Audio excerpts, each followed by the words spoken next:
ഇന്നത്തെ വീഡിയോ മുന്നേ ഞാനൊരു കൂർക്ക മെറ്റലില് കൃഷി ചെയ്യണ ഒരു ഇത് കാണിച്ചിട്ടുണ്ടായിരുന്നു. മെറ്റലില് കൂർക്ക ഉണ്ടാവണേക്കാളും നന്നായിട്ട് ഉണ്ടാവണ വേറൊരു സാധനമാണ് ചീര. അതായത് ആളെ വിളിക്കണ്ട, കളക്കണ്ട, തടെടുക്കണ്ട, മറ്റുള്ള കാര്യങ്ങളൊന്നും ചെയ്യണ്ട, ഒരു ബുദ്ധിമുട്ടും ഇല്ലാതെ ചീരവിത്ത് വെതറുക, നനച്ചു കൊടുക്കുക, ഇത്ര മാത്രമേ ഉള്ളൂ.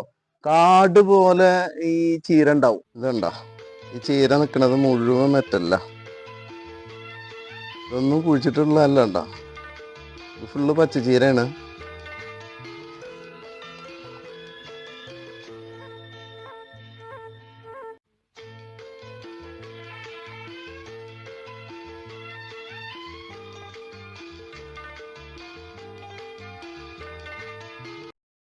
ഈ കാണുന്ന സ്ഥലത്ത് ആണ് ഇന്നത്തെ പരിപാടി.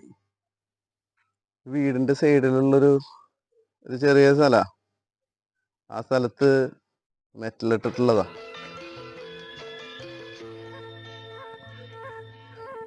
മെറ്റലില് ചീരവിത്ത് വെതറിനു മുമ്പ് മെറ്റല് നന്നായിട്ട് നനച്ചു കൊടുക്കണം കേട്ടോ. അത് കഴിഞ്ഞിട്ട് ചീരവിത്ത് വെതറി കൊടുക്കുക. ചീരവിത്ത് വെതറി കഴിഞ്ഞതിന് ശേഷം മെറ്റല് നന്നായി നനച്ചു കൊടുക്കണം. എന്നാലാണ് ഈ ചീരയുടെ വിത്തുകൾ, ചെറിയ ചെറിയ വിത്തുകളാണല്ലോ, അതൊക്കെ മെറ്റലിന്റെ ആ അടിയിലേക്ക് ഇറങ്ങി പോവുള്ളൂ.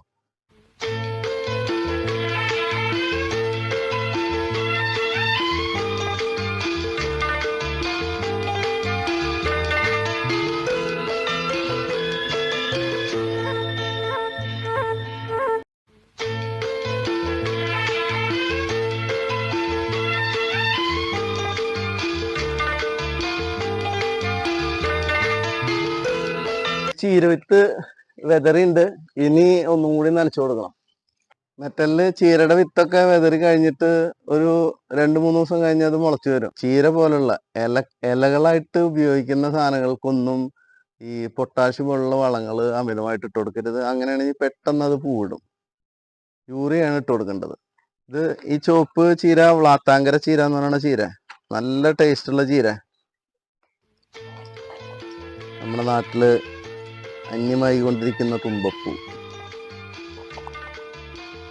ഇതിന്റെ മേലെ നിറച്ച് പൂവുണ്ട് കേട്ടോ, തുമ്പയുടെ മേലെ.